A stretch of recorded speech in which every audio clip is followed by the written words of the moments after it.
Good afternoon, and welcome to Tiger Authentic Thai Cuisine. Today we will be teaching you how to make authentic pad thai. The most important aspect of making authentic pad thai is using the most fresh ingredients that you can find. Look around at your local farmer's market, or any fresh ingredients that you can find at your local grocery store will be a great addition to your pad thai.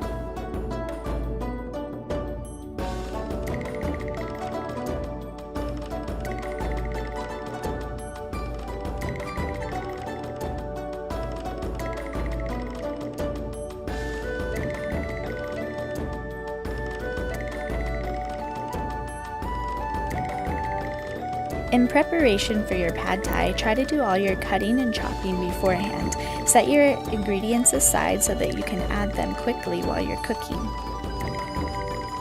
While you're doing your chopping, you can be heating your wok, and you can also be cooking your noodles. Chef Ann likes to cook her noodles in chicken broth for about 3 minutes to make them nice and soft before she starts cooking.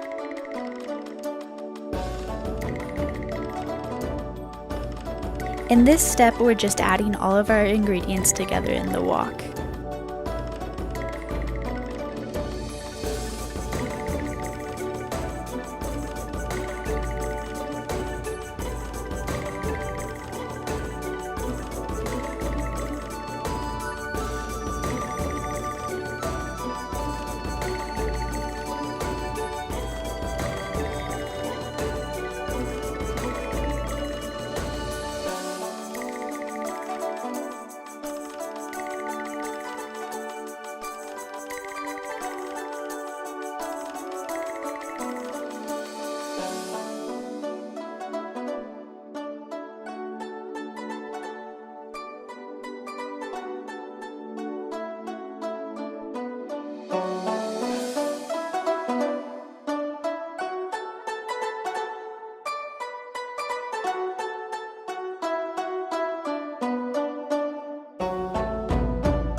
Top with more bean sprouts, limes, and peanuts, and you're ready to eat your delicious pad thai.